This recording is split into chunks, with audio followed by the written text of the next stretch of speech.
The family has always been seen by most people as the bedrock of the society. In both pre-modern and modern times, the importance of the family in carrying out basic but vital functions of the society has long been valued. Most people belong to at least one family during their lifetime and see the family as a source of identity, reassurance and safety. Like many contents that of course we've discussed here about family and familiar with us, the family is generally looked upon favorably. For example, we see most politicians stressing the importance of family values and associate themselves to being family friendly.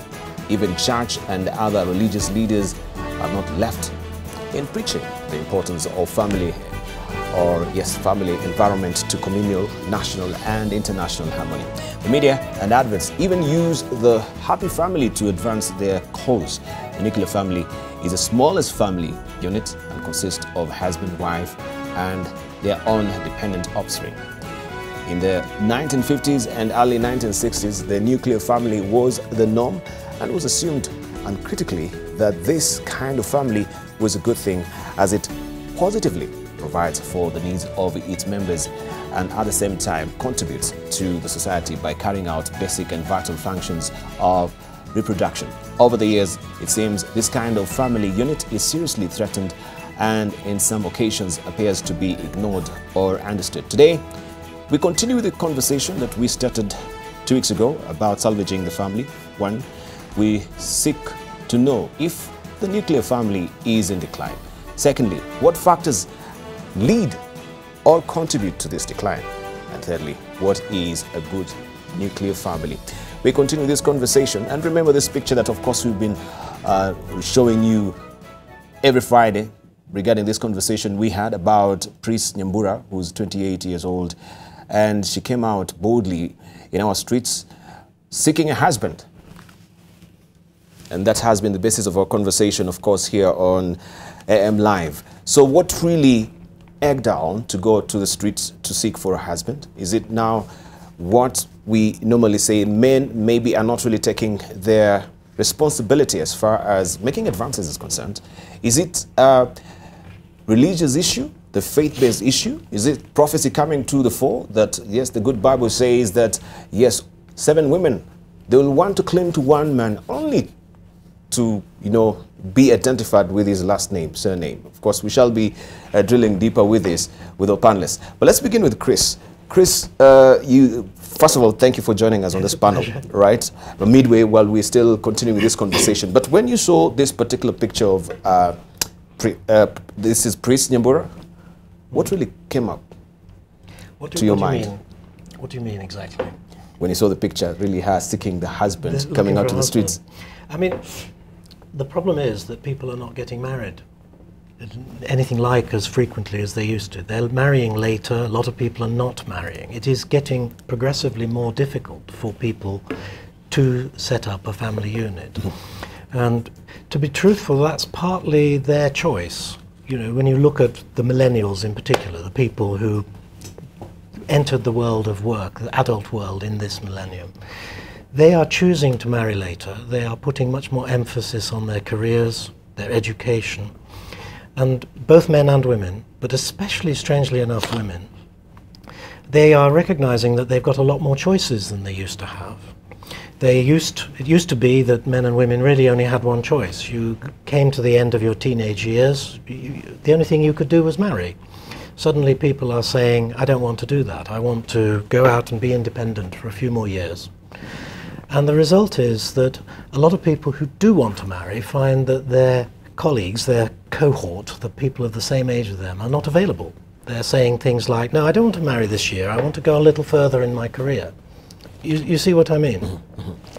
So it's not that society is putting pressure on marriage or anything like that. It is individuals are choosing to marry later. And the consequence of that is that people of a normal marriageable age, 20s and 30s, suddenly find that the people around them don't want to join in. Globally, this is quite a big trend. You look at the global population statistics, you see that reproduction rates are dropping all over the world. Now, you could argue that that's a very good thing. the population pressure and so on. But it does make it difficult for people who want to get married. So what does that really portend for the nucleus family? It means it's changing. I mean, for example, you mentioned that the ideal was the 1950s. As a matter of fact, that was an anomaly. That was a very unusual situation in the 1950s. There was a boom going on in the rebuilding after the Second World War, and it was possible for families to manage with one income. And so suddenly that became the norm, that one man earned the money and had a wife who stayed at home. I don't think that had ever happened before in human history, and it's not happening much now. You see what I mean? Yes, yes. So that model, the classic nuclear family with one breadwinner, wasn't really a norm at all. It was just something that went into the media, into the films and novels of the day, and we are holding it up as an ideal. The family is always very flexible. Families have always existed, but they've always changed. And at the moment, they're going through one of those periods of change. And the change is towards, in fact, something that's never happened before, and a change to where the family has everybody educated. It used to be that nobody was educated. In the 50s, you had an educated man and a woman who perhaps left school and went off and just became a housewife. Now we have an expectation that all adults will be educated and will work. And that means we have to redefine the family. The family is suddenly dual income and all the dual pressures that that produces. And it's a tough thing for people to figure out how to do that. It's an experiment that's never been done before. So if we are to redefine the family, Jennifer, then what will be the proper definition of a family in the modern time that we are, and this epoch of time that we're living in? Well, a family is the core of an individual. Individuals when it come from a nuclear family. And so when we want to define a family is the one that brings forth of offsprings in terms of the man and the woman. But the family is not just the nuclear family. The family is an extended family in terms of relationships. It extends beyond the nuclear to the immediate family, and also goes beyond the immediate family to further members of the family. So a family are individuals that are genetically connected, that support one another in the journey of life. Dr. Chris raises a point that given what we've had before, that we need to redefine what a family is with the modern times, and what will that family be, the definition of that family? The modern family? Yeah, the modern family, in light of what you were saying, if you were listening. Yes. Actually, the voice is a bit low. Oh, okay. And there was much that I wasn't able to capture. His voice is very soothing. Yes. Okay. It's quite lovely. All right. I want to respond. It's a gentle voice. It is. It's a gentle voice. It's a gentle voice. What I was basically saying is that what you've just said is true. There is what you might call the biological family. Yes. How society defines the family is constantly in change. And what is happening at the moment is something that's never happened before in human history. A family now consists of people who've all been educated. Yes. The adults are all educated. They all have the opportunity to work in the community outside of the home. Yes. Now, that's never happened before. Yes. And so it is creating a dynamic between the couple in particular that's never existed before. Yes. And so people are having to redefine the family in those terms. Yes. So how does a family work when everybody works? And everybody has a good education and a right to speak and be equal with their partner. Yes. No longer can you talk about the man being in charge and the woman staying at home and just in the kitchen. You can't say things. So as you crystallize your thoughts, let's hear from Dr. Ngaruiya, then we'll come to Jennifer. Right? Yeah. Well, Chris, thank you for that. I think as you're talking, I'm just thinking we need to keep something very basic as we have this discussion. Because the world has constantly been changing since it got here, since it was created. But there is an unchanging God, and it is that God who actually gives us values that don't change with the times. And this is why last week I mentioned about the issue of faith-rootedness. Because if you live in a changing world, and there's so many whirlwinds. What is it that gives you stability? What is it that gives you confidence? What is it that you know will not change even when the world changes?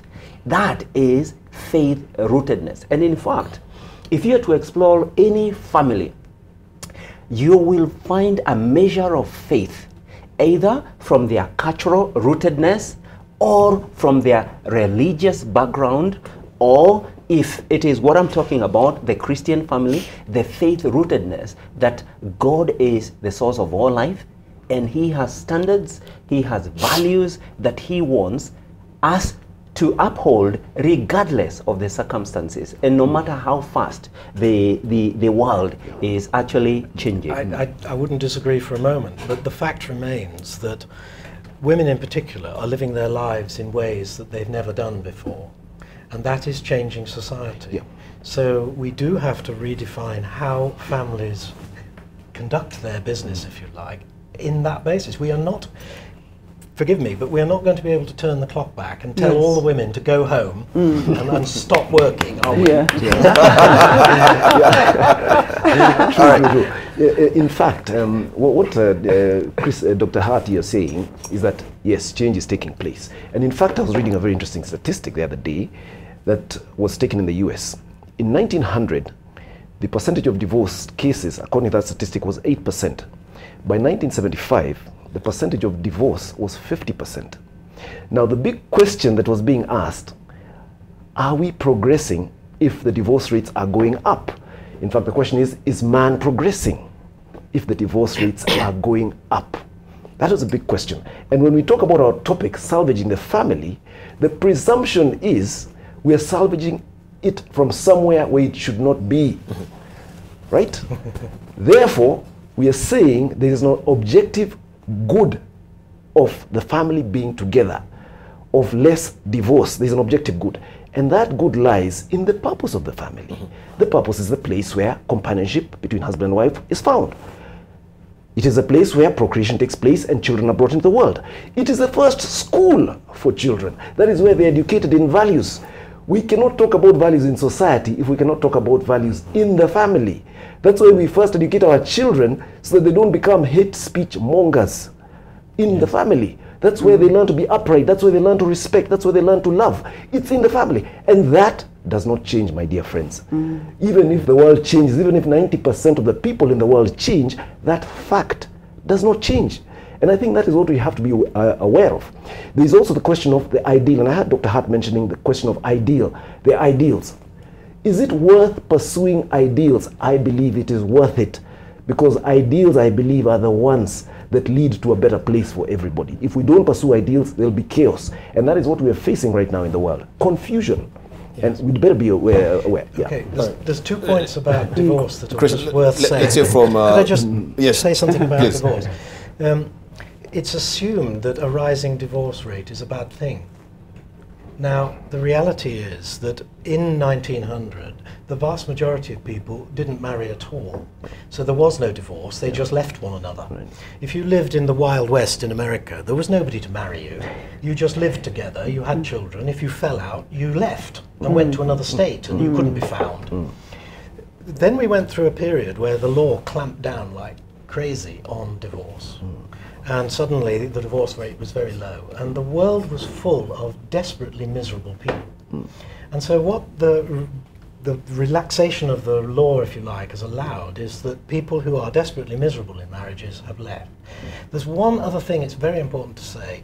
The vast majority of divorces are between people who have failed to have children. In other words, it's not that children are being badly affected by divorce. Yes, of course they are when divorce occurs, but most divorces occur between people who have yet to have children. And the reason why they've divorced is because they haven't got children. They may not know that consciously, but it is.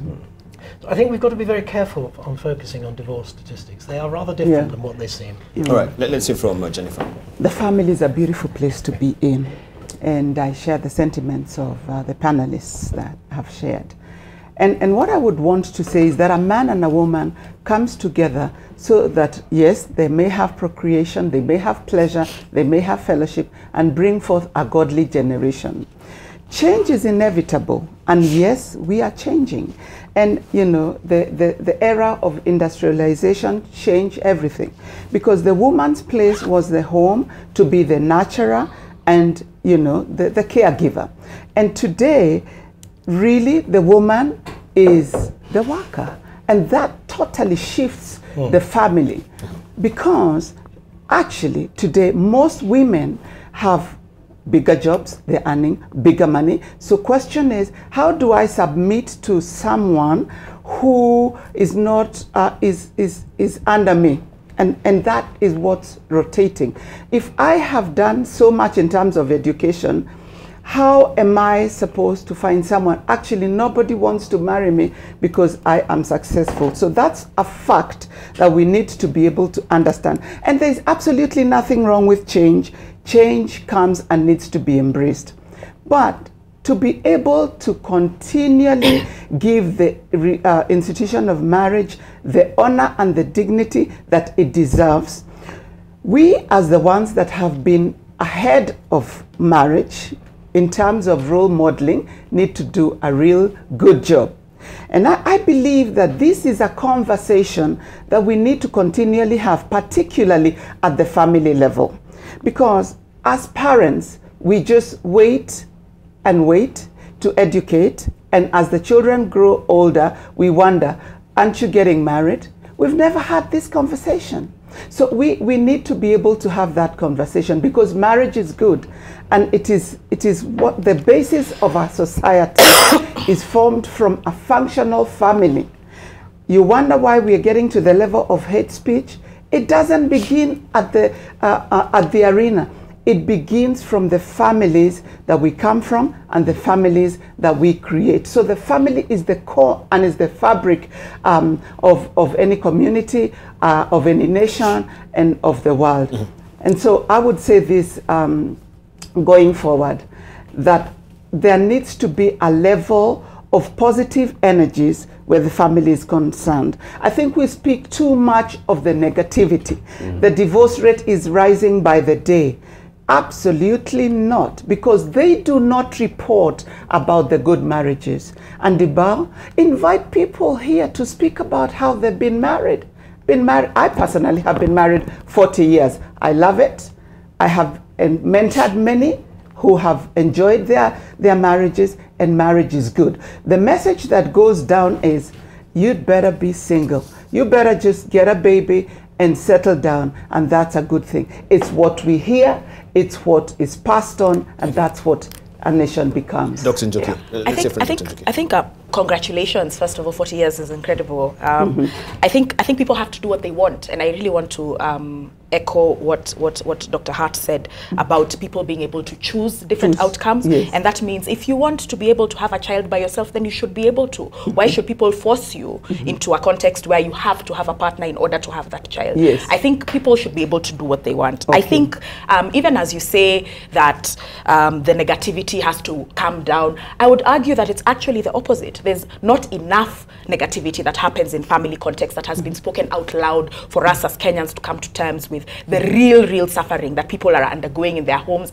and are unable to speak because of the innately private nature of the things that happen within the home. So people are being violated sexually and otherwise by their parents, both fathers and mothers, because we will point and say fathers are the ones that are causing chaos, but that's not really the case.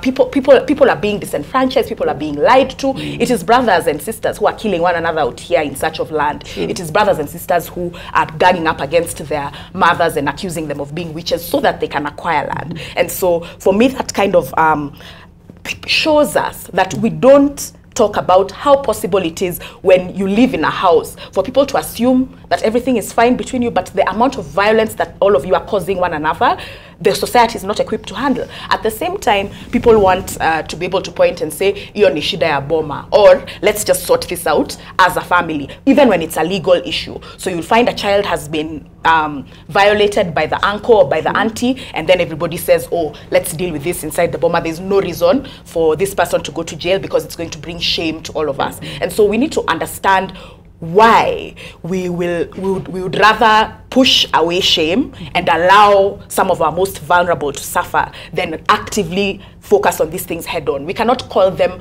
negativity. We have to call them what they are, and what they are is ugly. What they are is unseemly. What they are has to be faced, because if we say, let's focus on we can focus on everything. We can't say that if we focus on the good marriages, then we forget on about all the bad things that are happening, because also marriage has been used as a space for people to violate one another very, very deeply. And in as far as divorce rates going up, a lot of people have said also it's because women are not taking nonsense anymore. There were a lot of times when women were forced to bear the relational burden, the emotional burdens of homes, where when your husband was a terrible person, you had to take it. You couldn't leave him. He could go out and do whatever he wanted, but you had to stay there, and it was a sign of your faith. It was a sign of God being good to you that you stayed married to this person. A lot of people, I'm very glad that Jennifer can say that her 40-year marriage is clearly causing her to thrive and bloom. She's so beautiful, look at her. But there are so many people we've seen who have gotten married and systematically been destroyed. They are shadows of themselves. They are walking around looking like ghosts in skin. And marriage has done that to them as well. Wait, I'm not done. I'm not done. No, because everybody talked twice before I did. No, wait. Everybody talked twice before I did. So I need to take my time. I think one of the statements that we began with was that the nuclear family is under threat. I don't think that's true. I think actually anybody who is not in a traditional nuclear family is under threat for being pointed at fingers and asked, why aren't you in a traditional nuclear family? For all sorts of reasons. All the pictures you showed were of fathers, mothers, happy children, healthy, able-bodied. So many families are struggling so deeply. There are people who are unable to have children. There are people who've gotten married to somebody and found that they are dealing with things that make them incompatible. Are we then saying that your ability to hold a family together is what gives you value in this society? I don't think that's true.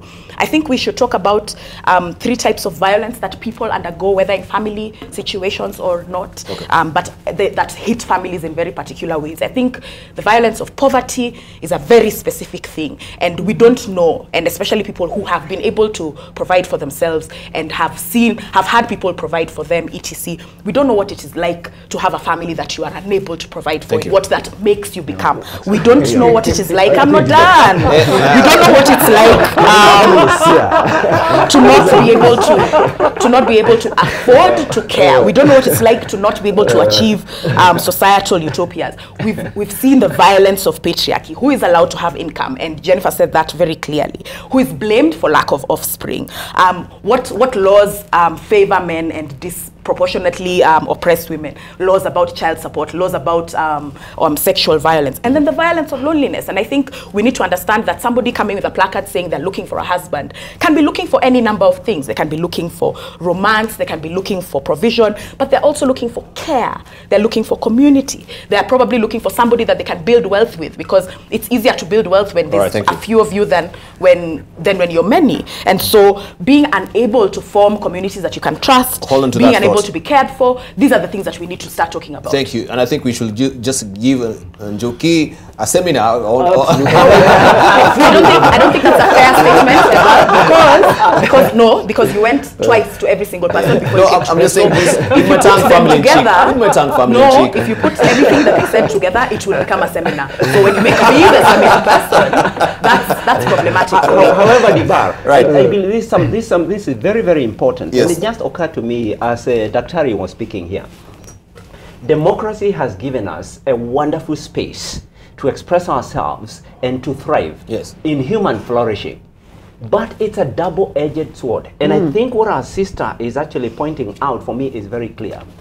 Equal rights for health, equal rights and human dignity in all aspects, that we agree. However, it does not mean that we have a role distinction because the woman is empowered. There is a very clear role distinction between the man and the woman. And that role distinction is dignified. Yes. Just because I am, or the woman is more learned than I am, or is more empowered than I am, will never make the woman a father. It will never make the woman a grandfather. Neither will it make the man a mother. No matter how good he is, neither will it make him a grandfather. So I think we need to deal with foundational issues so that we know that there is the dignity of the woman as well as the dignity of the man in very different role distinctions. And that's what makes the family. That there are different roles that complement each other to create an environment where our children and relationships can flourish. So it's not just a question of having equal rights. It's not just a question of, equal protection. No, we need to understand that at the foundation of marriage, God did it in such a way that each one has a very distinct and very clear role to play, and that it is actually those roles when all those roles are combined, when we have human flourishing within the family. Yeah. Right. Yeah. Let's say from Chris, where also we have Njoki saying that we need to let everyone like for a woman, do what she wants to. You don't have to go with the societal norms that you need to get a children. I mean, she's got a head. Let her have her own head. But at the same time, we have also Professor Ngaruiya coming with the thought that yes, we need to predicate our values on faith. It's talking about what about people then who do not really believe in God, people who they don't subscribe to any societal norms or values. Then where is their place for the family? I think the problem is this. Once you give people the right to an education, and once you give them the opportunity to work, they become independent. When two independent people meet and decide to get married, they create a different set of rules than when one of them is totally dependent on the other. So there's no way to put the clock back towards the woman being dependent on the man without destroying her right to an education and without destroying her right to work. We can't put that clock back. So in effect, the rules that we create families around have changed, and probably forever, unless we create some sort of authoritarian state. Anybody watch The Handmaid's Tale? Yeah? I mean, unless you do something like that, you're not going to be able to put the clock back. So the rules have changed. So now I don't deny for one moment that men and women have different roles within a family. A man's role is to teach his children what men's role in society is. A woman can't do that because it's a man who lives his role in society. Similarly, a woman, she has to show her children what it is to be a woman in society. But then when you get to the question of, should I follow a formula which says that the man will always be in charge and the woman will be subservient, I think people will vote with their feet. I don't think many people who've been educated will accept that as a model any longer. And I'm a very devout Christian, but I think that model is going to have to change. And if the churches don't change it, then I think society will change it. And Christianity will drift into a minority. Chris, allow me to butt in. Is it maybe also there has been a distortion with that particular word, submission and being subservient? Because even when we drill deeper and we see the root word of it, it does not mean that a woman is supposed to be subservient to the man, right? But I think that way. That's how we've interpreted. But the reality on the ground, that is not actually what my friend the good here book and says. I would probably have a very good theological discussion about what submission really means. And we should. And what's more, we would probably come to a place which says that it's not very different from how people live their lives today.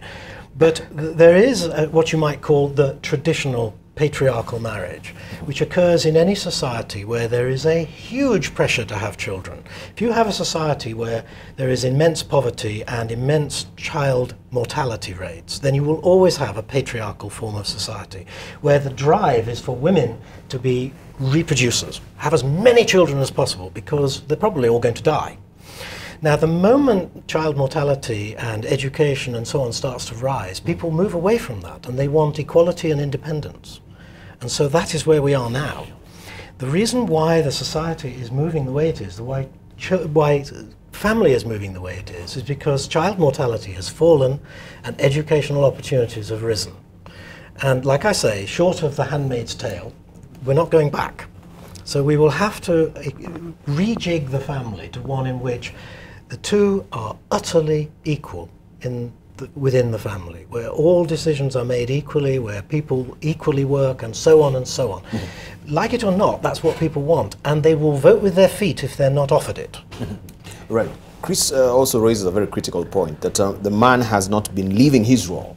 And I remember Dr. Wale here was saying that we need to fix the man, that if we fix the man, everything will actually, you know, fall into place. Fix the man. So is the man not really living up his role as a man, taking charge in the society? Yeah. Can I differ with that point? And when we talk about man, let us talk about men and women, right? The reason I say this is very simple, right? The relationship depends on a man and a woman, two imperfect beings coming together. Yes. None of them is perfect, neither the man nor the woman. And both of them have got to strive to love one another unconditionally. Then hopefully, God willing, they may have children, some don't.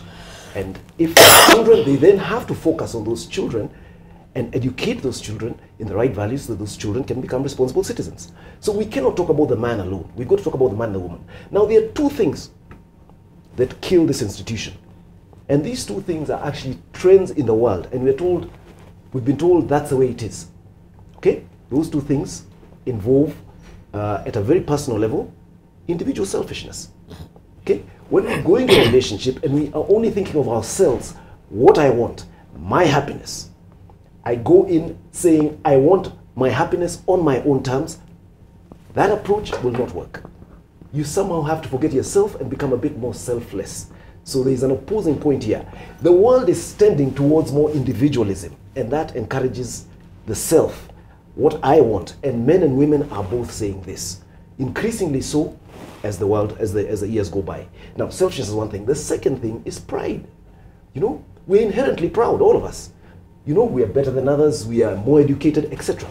To the point where you find even among women, women look down on other women who are not as qualified as them in education because they are teachers or they are nurses. Very noble professions are looked down upon. Nursing, teaching, very noble professions. Housewives are looked down. And that is the way society has gone. But I beg to differ that this is a form of confusion. Because the value that those professions and those roles have in society is very great for the greater good. But we've become quite individualistic as people, and quite selfish, and quite proud, and that is what is messing us up. Now, if we say that is the way we are basically saying we have no worthy goals in life, but to go according to how the majority feel. You understand? Right. And that's why we have to be careful, because we have to pursue a greater good and forget ourselves sometimes. Right. Yeah. Jennifer. Okay. Just to add on, and those are very valid points, but I want to say that the greatest challenge in the institution of marriage is marrying the wrong person. and that's where it begins, because marriage is more even as a business. If you have the wrong business partners, without morals, without values, without vision, that business will not go far. Now, when we raise our children and they are not prepared for engagement with others, social skills and all that, they don't get to the level of knowing what is marriage. They don't know. You get onto the street, find a good-looking man, bring him home, you don't know much about him, you walk down the aisle, you become a couple. Now, in the olden days, they used to investigate who is who. Do they have genetic illnesses? You get married, someone has bipolar, you do not have an idea. Are they upright, standing in society? Now, when you want to have strength in the family, what we really need to do is prepare people early. We talk about premarital. People come for premarital a month before the marriage. I can see this marriage is not going to go anywhere. Working through the values, you can see these two people are really not going to make it. But it's too late. The wedding is done, or the arrangements are done, everything. We need to prepare for marriage way before we are engaged. And allow me to say at this point that there is what you call the ideal. There's what is called the ideal family and the ideal, ways of life. But the reality is we live in a world where everything is not ideal and it is really the real situation. But what do we aspire? When I was growing up, having a child out of wedlock was a no-no. It was a no-no. And two things used to happen. If you do have a child out of wedlock, the man that is responsible paid a price and said, I am not going to marry you, but the elders came together. What happened to the engagement of the elders? What happened? Who comes together when a man and woman are walking a journey? Who mentors them? That's what's missing. So what we are seeing is a byproduct of individualistic life where you have never been on a journey, you're taking it on your own, you're making mistakes without mentorship, and so you find yourself in a stage. Debarl, I find people who've been married 3 months after the honeymoon, they say, I don't feel him anymore. I don't want this marriage. What really happened? Expectations. The expectations they had, they never found. So you want to be single? It's okay. You can be single. But can you live an honorable life? I want to raise children. I don't need a man. I'll tell you what. Someone called Eric Erickson has done studies on cycle development. And what he says is that when now this child just becomes 10 years, maybe to 13 years, what they want to know is, who am I? Who's my daddy? And you say, your father died, because you don't want that discussion. If you're happy to be able to raise someone who is going to feel that they are, they are short of something, that's a challenge. But let me put it this way: there are a lot of crime happens with children that come from single parent families. That's documented. I didn't say this. That is documented. Most of the alcoholic people come from those kind of families. It's about dysfunction. However, I want to say that there are many people that have been raised in single households that have become champions and that are great people in life. And what is the secret? The way they were raised, the values that were imparted in them. And that's what makes a difference. It's about role modeling, it's about mentorship, it's about a legacy. All right, let's say from Njoki, could it be then that you say that while the elders, the church is here as well, maybe the couples are not really engaging the elders because the church has taken that place. And what we are having, as you've mentioned, there's a premarital class that it's a program in the church. And this is en masse. It's one curriculum that is a cookie cutter for everyone. I mean, we believe, or people believe, that, a relationship is like, your fingerprint. What really works for Njoki Ngumi cannot really work for me. So if you come with one basic curriculum that you come in a class 1 month, 2 months down the line, then that is not really bound to really work. So this is a critical issue that we also raise. Could it be also people who are going the church way, which is very good, right, and not really drilling deeper and pulling down the veneer and mask that we put on when we're in the church setting, as opposed to just the real life? We are with you, and this is very debatable, and we need just to bring it to the fore. I don't know. What's your reaction? I think we need to be fair to people who are counselors, therapists, whatever, that they are very aware that their approach can never be cookie cutter. If you find a therapist or a counselor who has a cookie cutter approach, they're a bad therapist and a bad counselor. But then you have to work with the people that you're given, right? And I can say this as somebody with a background in healthcare, that every single person that walks into your door, you see where they're coming from and you treat them differently because of where they're coming from, what they're ready to accept from you. There are some people who will accept some things without necessarily back and forthing. There's some people you'll have a discussion with 8, 7 times before they actually say, maybe I'm going to consider what you're saying. That's because that's just how people are, right? I think even before, because the vast, I don't know what the statistics are in this country with regard to how many people form families when married, because it's not the only way to form families. We should talk about not just marrying well, even though marriage is deliberate partnership that wants to be publicly and legally recognized. But we should talk about the value of partnering well. So when you're just dating somebody, even if you're seeing somebody rather casually or it's not serious, that doesn't mean that you have to treat them like they're not a serious person. You know what I mean? And so for us, even as Kenyans, and you see it all in all these discussions, you find that people want to be able to treat some people a particular way because I'm not really looking for anything serious right now. And then now when you're getting married is when now you come as a moral being who has care, who has a burden of duty of care towards this other person. And that's not how it should work, because people are people across the board. So whether you're just kind of dating casually, socially, or whether you're like being a little bit more serious, it doesn't mean that you have to treat people badly. I want to talk about, I always worry, and I always worry so deeply whenever we talk about families that have one parent or one caregiver, and we talk about them in terms of deficiency, because I feel like that's given a lot of us, especially here in Kenya, room to be able to treat single parent families badly, regardless of the reason for which people are single parents. That they are single parents by choice, and then when we talk about single parents, we always vilify those ones in particular. But then there are people who are single parents for all manner of reasons. There are some people who are single parents by default. Your partner left you, and you were just left with these children, and now you have to raise them alone. There are people who are single parents because their partner has died, you know, and you're now a single mother. And so when you go with your child to a school, people give you the quote-unquote blanket dismissive single mother treatment until they realize, oh, your partner died. Then they will accord you some dignity, which again, I think is really deeply hypocritical and false. A third of families in this country are female-headed.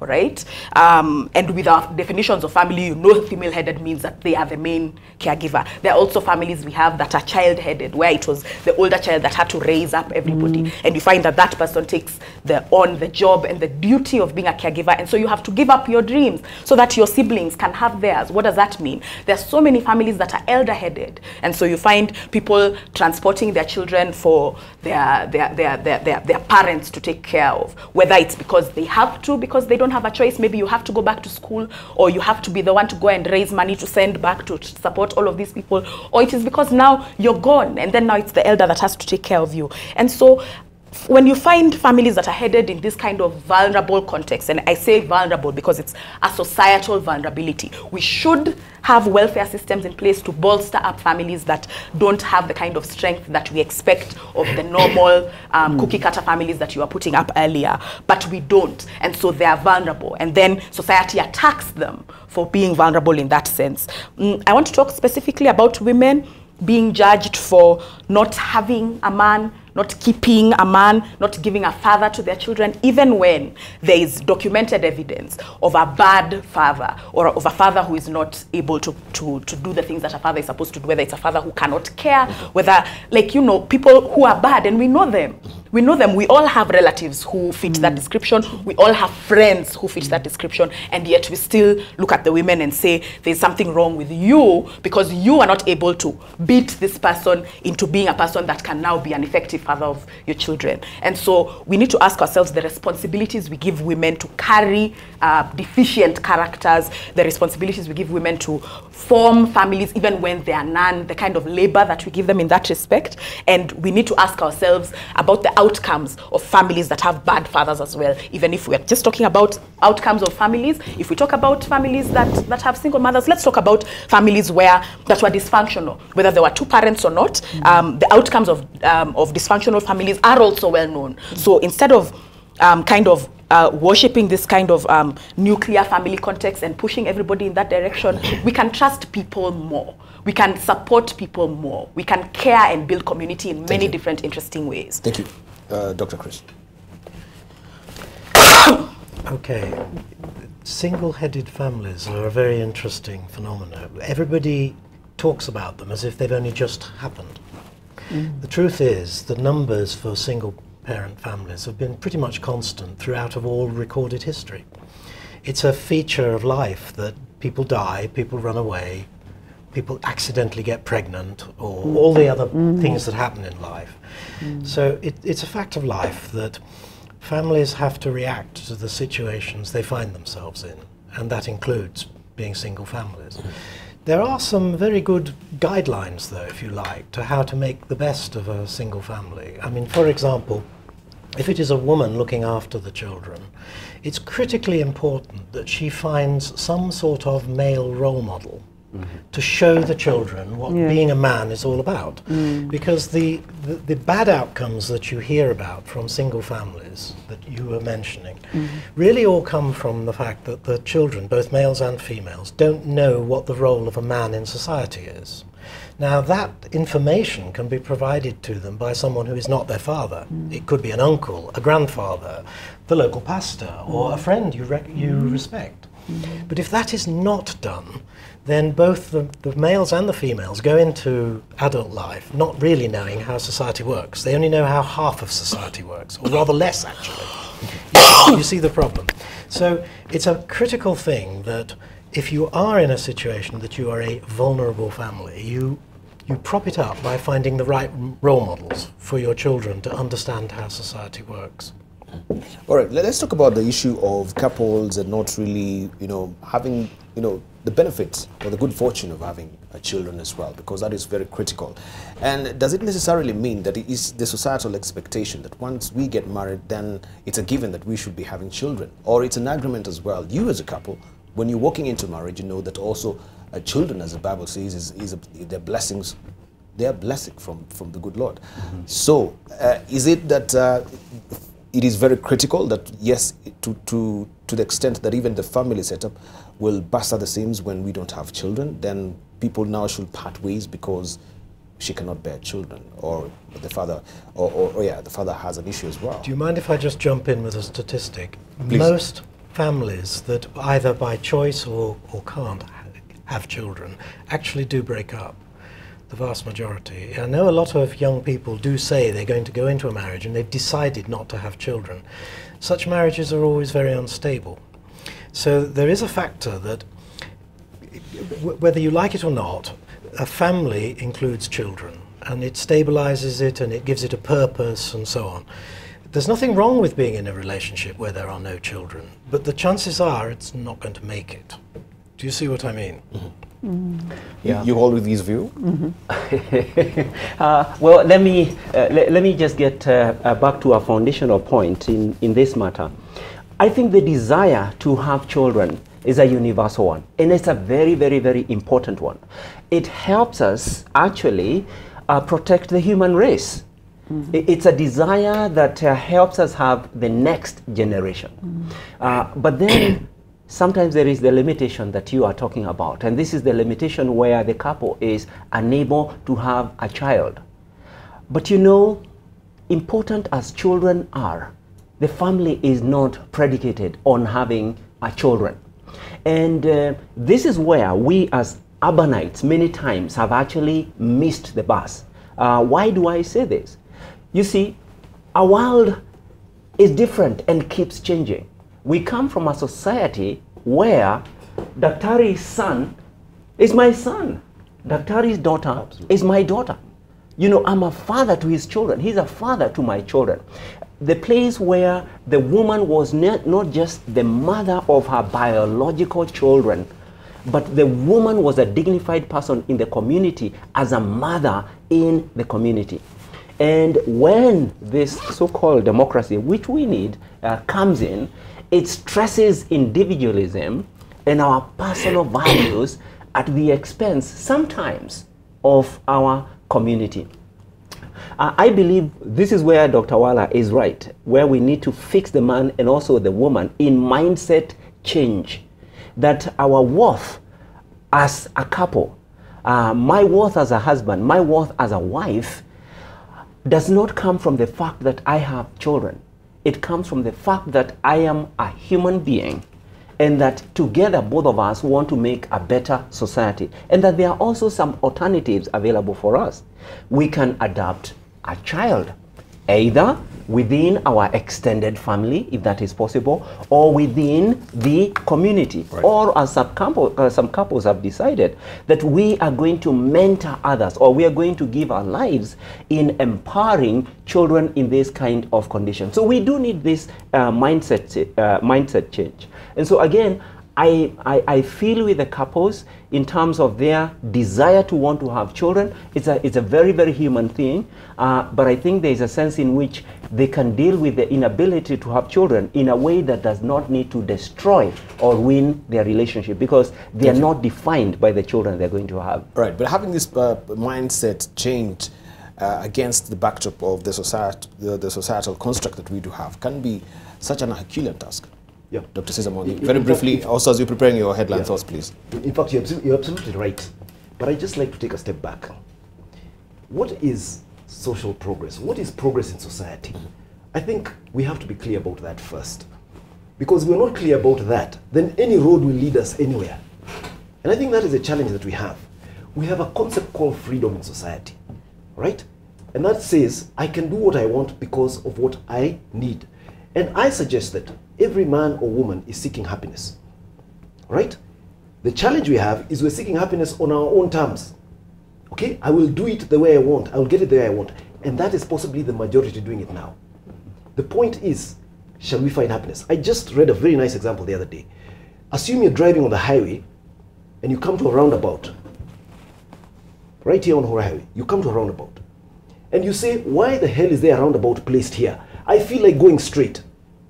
I don't want to go around the roundabout. I don't want to be bothered. What's going to happen? You're going to have an accident. Or you decide, I want to go right. I don't want to go left. What's going to happen?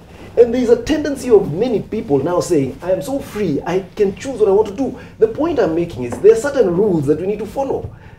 With that freedom, there are certain constraints.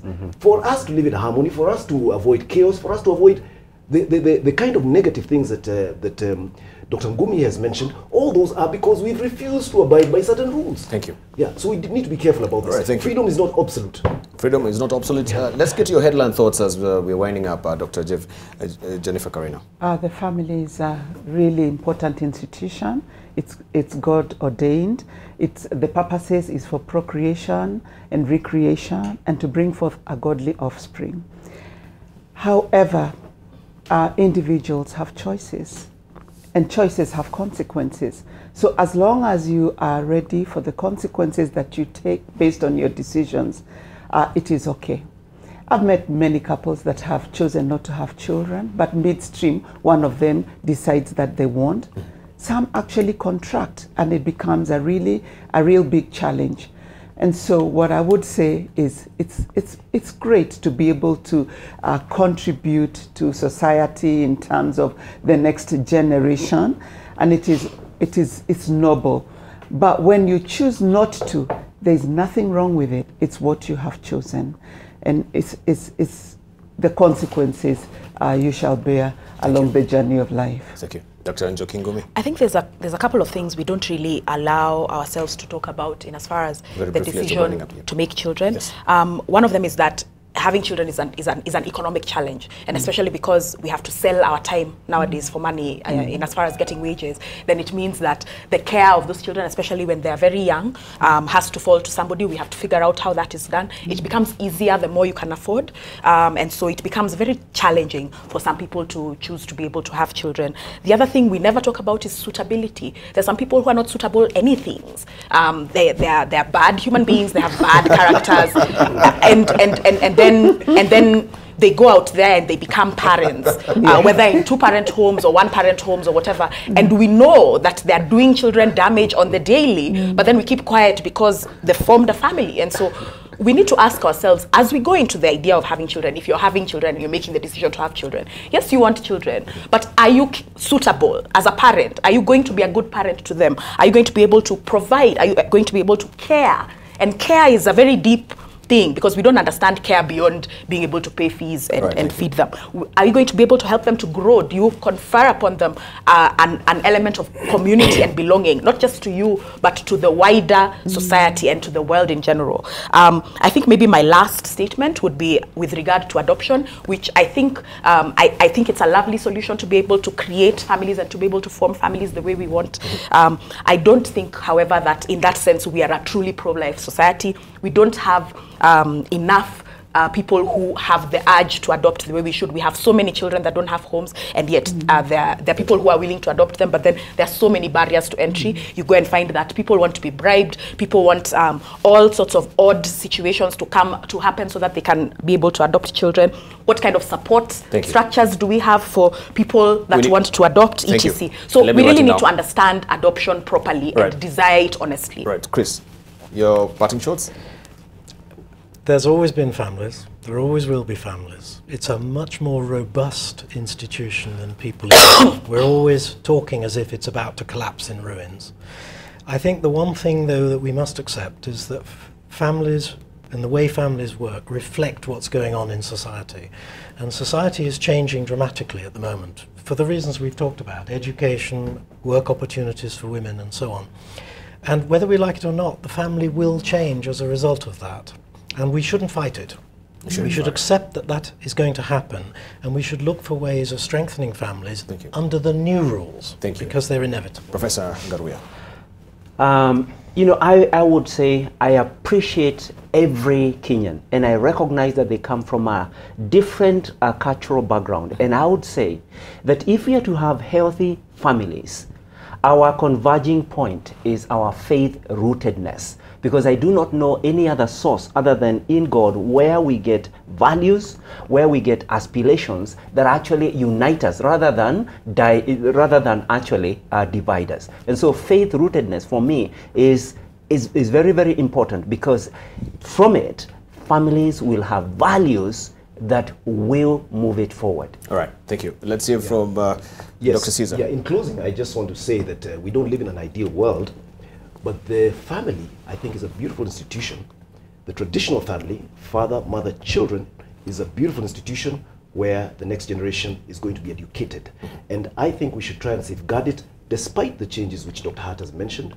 Those will always be happening, but we need to strengthen it, and that requires individual effort from every member of that family, especially the father and the mother who are responsible for the next generation. Thank you. Very meaningful conversation this morning. Of course, we cannot really exhaust this. I really want to thank you for your input this morning, Dr. Njoki Ngumi, Dr. Chris Hart, also Professor David Ngaruiya, Dr. Mwangi and Jennifer Karina. I really do appreciate you.